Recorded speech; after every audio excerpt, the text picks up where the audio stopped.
The wind screamed through the prairie that night, dragging dust and rain across the endless stretch of land like a restless spirit searching for peace. The moon was gone, swallowed by storm clouds, and the sky rumbled with the kind of thunder that made even the earth seem alive. Out there, miles from the nearest town, a single cabin stood defiant against the storm. Small, weathered, but solid. Inside, a man sat alone, a silhouette framed by the flickering light of a dying fire. James Walker had lived out here for 10 long years. 10 years of silence, sweat, and ghosts. His land stretched across hundreds of acres, acres he rarely spoke about and never left for long. He'd built it with his hands, fenced it with his own blood, and guarded it with the kind of stubbornness only a man who had lost everything could understand. The storm outside barely mattered anymore. He'd seen worse. Droughts that cracked the land like glass, winters that froze the cattle where they stood, but nothing was colder than the loneliness that had become his companion. He sat in his worn-out armchair, the firelight painting shadows across his rugged face. His eyes, once the color of sunlit wheat, had dulled to gray, eyes that had seen too much and said too little. In his hands, he turned an old silver locket over and over. The clasp was broken, but he didn't need it to open. Inside was a faded photograph, a young woman smiling beneath a white veil, her eyes full of hope and mischief. Her name was Emily, his bride, or at least she was supposed to be. 10 years ago, she'd vanished on the way to their wedding. The story had been told and retold in whispers through nearby towns, how the stagecoach she was riding never made it to the chapel, how they found the horses still hitched to the wreck, but no sign of her. Search parties went out for weeks. He rode for days on end, calling her name through the canyons, through the forests, through every hidden bend of the river. But the land had swallowed her whole, and all it left him was the echo of her laughter. After that, James never spoke much again. He buried his heart with her memory and built a ranch no one else would ever set foot on. The storm outside clawed at the windows, trying to force its way in. The door rattled in its frame, and James stood to throw another log on the fire. The cabin groaned under the wind's weight. He glanced toward the window and saw nothing but blackness and the occasional flash of lightning tearing through the sky. It lit the world for a heartbeat. The skeletal outline of the corral, the rusted weather vane spinning madly, the lonely oak tree standing guard beside his porch. Then darkness again. He poured himself a drink from the half-empty bottle on the table. The whiskey burned, but it was a familiar fire, one that dulled the ache. He took another sip and stared at the old clock on the mantel. The hands had stopped working years ago, frozen at 3:17. That was the time she was supposed to arrive. Funny, he thought, how some things refuse to move on even when the world does. Outside, something shifted, a faint sound, almost lost in the storm's fury. He froze, glass halfway to his lips. It wasn't the creak of wood or the moan of wind. It was softer, irregular, and like footsteps.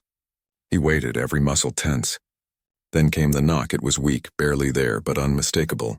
Someone was at the door. James set down the glass, the faint clink loud in the silence that followed. His hand instinctively brushed against the rifle propped beside the chair. Nobody ever came out this far. Not in a storm like this. Not after dark. He took a slow breath and walked toward the door. The knocking came again, harder this time, desperate, uneven. When he opened the door, the wind nearly tore it from his grasp. Rain lashed across his face, cold and sharp. And there on his porch stood a woman. She was drenched from head to toe, her white dress plastered to her skin, her hair tangled and dripping. For a moment he thought the storm had conjured a ghost from his memories. Her veil clung to her shoulders, torn and muddy but unmistakable. It was a wedding dress. The fabric glowed faintly under the lightning, ghost-like and fragile. Her eyes met his, wide, terrified, and filled with exhaustion. Then she collapsed. James caught her before she hit the ground. Her body was cold, trembling violently. Without thinking, he carried her inside, kicking the door shut behind him. The storm roared outside, but it was distant now, like the world beyond the cabin no longer mattered. He laid her gently near the fire, pulling a blanket over her shaking frame. Her skin was pale, her lips bluish. He rubbed her arms, trying to bring warmth back. "Hey," he said quietly, his voice rough from years of disuse. "You're safe. You're okay." Her breathing was shallow but steadying. Her eyelids fluttered open for a second. "Please," she whispered, voice breaking. "Don't let them find me." Before he could ask who, she fainted again. James stared at her, heart hammering in his chest. The firelight flickered across her face. Young, maybe late 20s, delicate features marred by scratches and rain. The soaked fabric of her dress shimmered as the flames danced, and he caught sight of something, a dark smear on the hem. Mud, maybe, or blood. He sat beside her, uncertain what to do. There was no phone, no radio, no neighbors for miles. The storm made leaving impossible. All he could do was wait.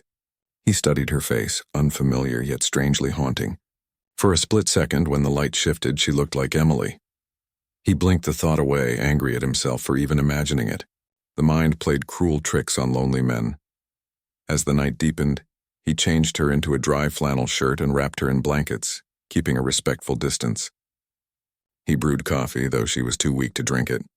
Every now and then, he glanced toward the door, half expecting someone, or something, to knock again. The wind screamed louder, and the cabin's walls shuddered, but inside it felt almost peaceful.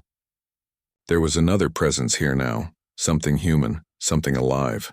James hadn't realized how much he'd forgotten what that felt like. The sound of another person breathing, the soft crackle of the fire between shared silence. Hours passed. The storm began to fade, retreating into a dull drizzle. The world outside turned gray, the first hint of dawn pressing at the windows. James sat in his chair watching the woman sleep. He didn't know her name, her story, or what horrors had driven her to his porch in the middle of nowhere. But something told him this was no coincidence. He looked again at the locket in his hand, then at her. The past and the present blurred for a moment, two stories colliding under one roof. "Who are you?" he whispered to the sleeping stranger. The fire popped, throwing sparks into the air. She stirred slightly, murmuring something he couldn't make out.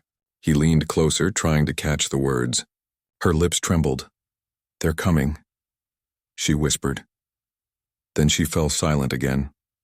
James sat back slowly, a chill running down his spine that had nothing to do with the storm. He stared into the flames, his mind racing.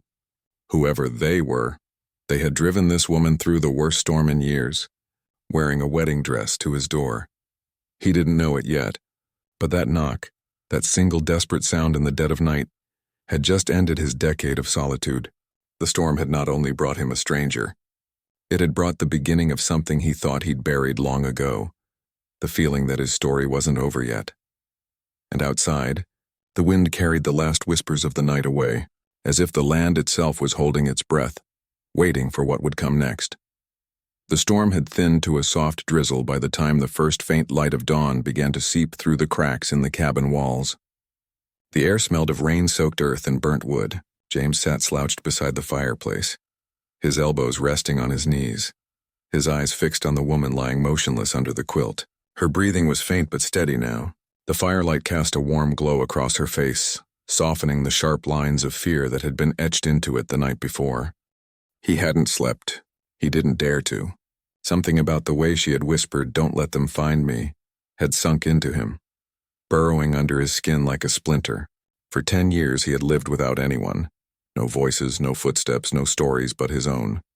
Now suddenly there was a stranger sleeping by his fire, and a sense that the quiet safety of his isolation had been broken forever. She stirred slightly, letting out a low groan. James straightened up, his heart pounding. Her eyes fluttered open, unfocused at first, then darting around the room in confusion. She looked small beneath the heavy blanket, her hair damp and clinging to her neck. When her gaze landed on him, she tensed. "It's all right," James said quietly, raising his hand slightly as if approaching a wild animal. "You're safe here.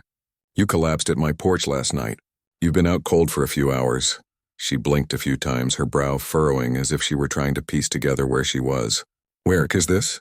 she whispered, her voice hoarse. "My ranch," James said.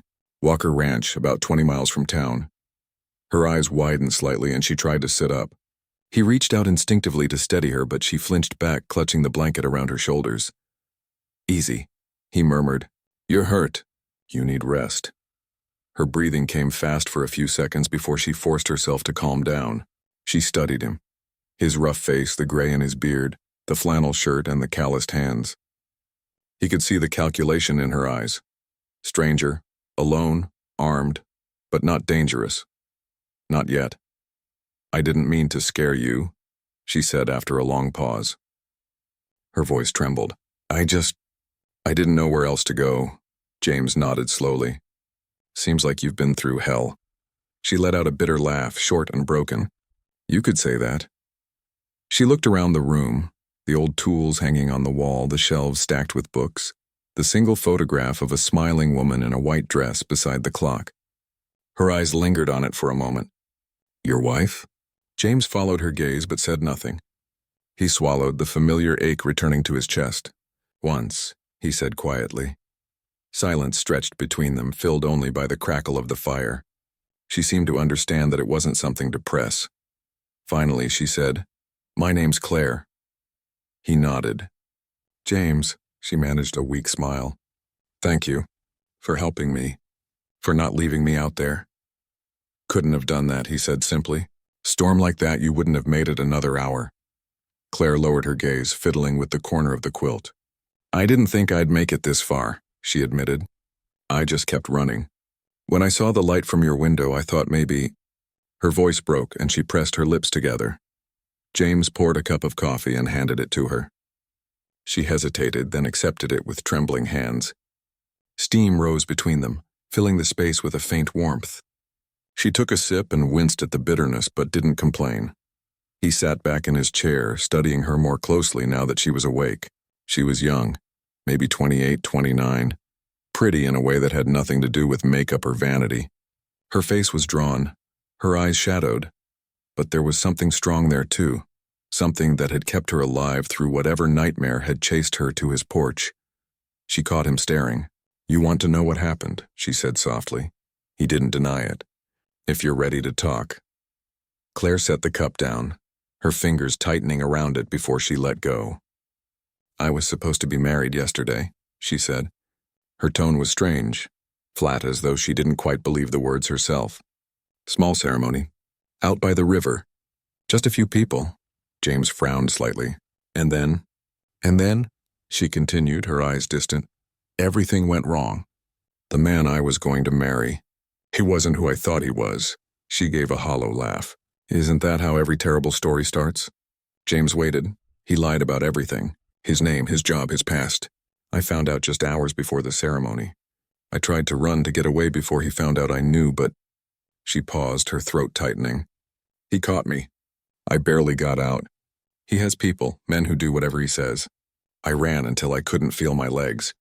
The rain started. The car broke down somewhere near the old bridge, so I kept walking. I thought maybe if I followed the river, I'd find someone. I never expected to end up here. James sat back, letting the words sink in. He didn't interrupt her with questions. He could see she was holding herself together by threads. He's dangerous, she whispered, staring into the fire. You have to believe me. He won't stop looking for me. He never does. James felt something tighten in his chest, a flicker of anger he hadn't felt in years. The idea of someone hunting her, treating her like property, sent heat rising through his blood. You're safe here, he said firmly. No one's getting through that storm tonight, and even if they do, I'll deal with them. She looked up at him, a faint mix of fear and disbelief in her eyes. Why are you helping me? She asked. You don't even know me, James hesitated. The answer wasn't simple. Maybe it was the locket in his pocket. Maybe the ghost of the woman he'd once loved. Maybe just the echo of a man who hadn't had a reason to care about anyone in years. Because you knocked on my door, he said finally. And I don't turn people away in the rain. For the first time since she woke, Claire smiled, a small, genuine smile that softened the edges of her face. That's rare these days, she murmured. They spent the rest of the morning in a fragile peace. James gave her one of his old shirts and a pair of flannel pants to wear, and she changed behind the curtain by the washroom. He made breakfast, eggs and beans, nothing fancy, and she ate like someone who hadn't seen a real meal in days. The storm outside drifted off completely by midday. The sky was pale and heavy with mist, and the ranch looked washed clean, almost new. James went out to check on the horses while Claire rested by the fire. He could still feel her presence in the house, like a new rhythm added to a song he'd forgotten. When he came back in, she was standing by the window, staring out across the open field. The borrowed shirt hung loose on her, the sleeves rolled up, her hair now dry and soft around her face. It's quiet here, she said without turning. Too quiet. I forgot places like this existed. Quiet's all I've had, James said, placing his hat on the table. She turned to face him. You like it that way? He thought for a moment before answering. I used to. Something flickered in her eyes as if she understood more than he'd said. You lost someone, she said softly. He didn't answer, but she didn't need him to. She looked back toward the horizon. I'm sorry, she said. For whatever it was. He wanted to tell her it was a long time ago, that it didn't matter anymore, but that would have been a lie. Emily's absence was still everywhere in this house. In the photograph, in the untouched wedding ring on the mantel, in the silence between his words. Later that afternoon, as the light began to fade again, Claire sat beside the fire while James mended a broken stirrup. The air between them felt easier now, almost comfortable. She watched him for a while before saying, What happens now? He looked up. Now you rest. Tomorrow, when the road's clear, I'll take you into town. Sheriff can sort things out, maybe get you somewhere safe. Her expression shifted, a shadow passing over it. No, she said quickly. Not the sheriff, not yet. If he finds out I'm alive, he'll find me. He has money, connections. He can buy silence anywhere he wants, James frowned. You can't stay hidden forever. Just for a while, she said, her voice pleading now. Please. Just until I can figure out what to do. He studied her face, saw the fear there and something else, resolve. She wasn't running aimlessly. She was trying to survive. All right, he said finally.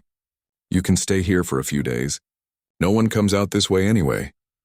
Relief washed over her features and she nodded, murmuring a soft thank you. That night, the storm clouds drifted apart completely, leaving a sky scattered with stars. James stood on the porch staring out into the dark expanse, the cool air biting at his skin. Inside, he could hear Claire moving softly, the creak of the floorboards, the sound of someone alive filling the empty house again. He didn't know what he had gotten himself into, but he knew one thing for certain. The moment she knocked on his door, something inside him had shifted. The long years of solitude had been broken by a stranger in a wedding dress, and whether it was fate, chance, or some cruel trick of destiny, he couldn't shake the feeling that his quiet life on the edge of nowhere had just begun to change in ways he couldn't yet understand. And when he finally went back inside, the last ember in the fireplace flared up for a brief moment, as if the house itself had woken from a long, deep sleep. The days that followed slipped by slowly, marked by the soft rhythm of routine and the quiet unease that neither of them could quite name.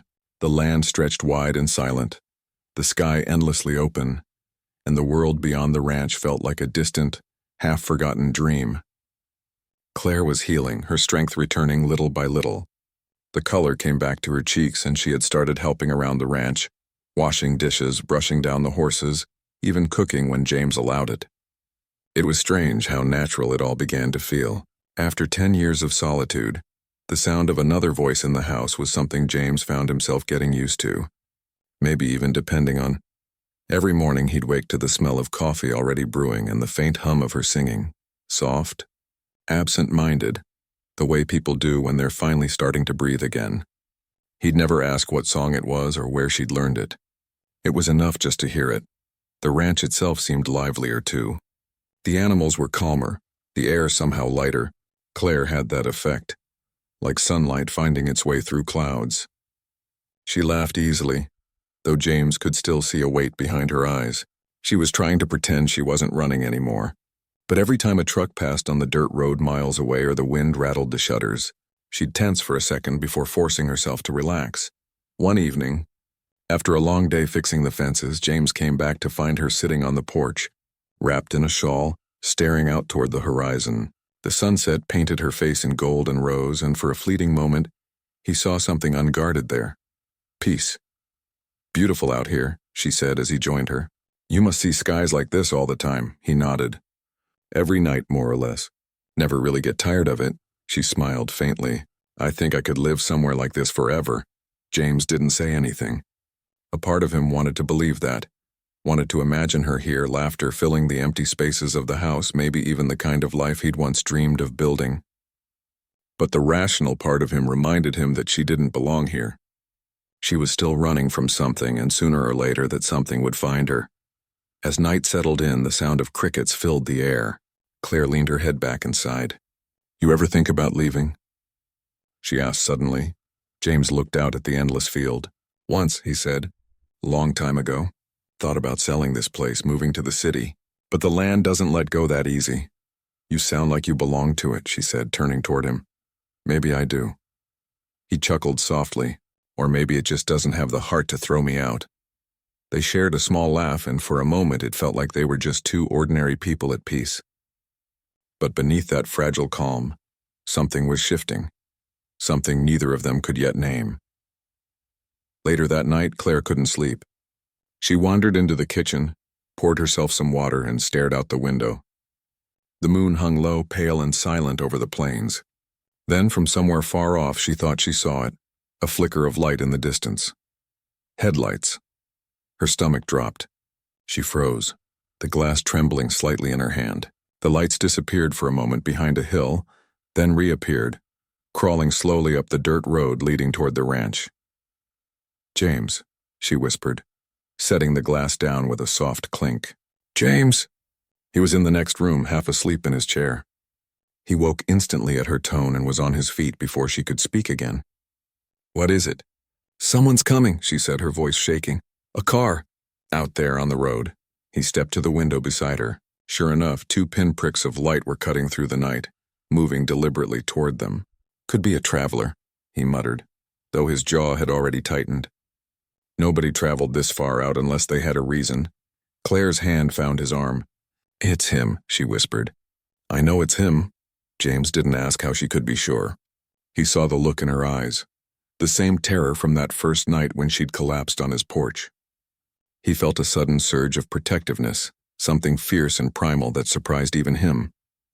He grabbed the rifle from beside the door, checked the chamber, and nodded toward her. Go to the back room, he said. Stay low. Don't make a sound. James, go. She hesitated for a second, then turned and ran down the hall, her bare feet soundless on the wooden floor. James moved to the porch, stepping into the cool night air. The car was closer now, an old black truck, the kind that looked out of place in the country. Its headlights washed over the field as it rolled to a stop just short of the gate. For a long moment, nothing happened. Then the driver's door opened and a man stepped out. He was tall, dressed too neatly for a night drive, pressed shirt, dark slacks, polished boots that glinted under the moonlight. Even from a distance, James could sense something off about him. He carried himself with a kind of arrogance, like the land itself owed him something. The man called out, his voice smooth and unhurried. Evening there. Didn't mean to scare you.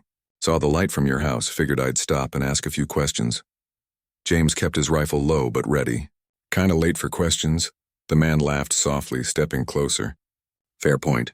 But I'm looking for someone, a woman, young, about yay tall, brown hair, blue eyes. Might have come through here last night. You seen anyone like that? James said nothing. The man's smile didn't reach his eyes. She's my fiancée, the stranger continued, his tone sliding easily into false warmth. Ran off right before the wedding. Foolish misunderstanding, really.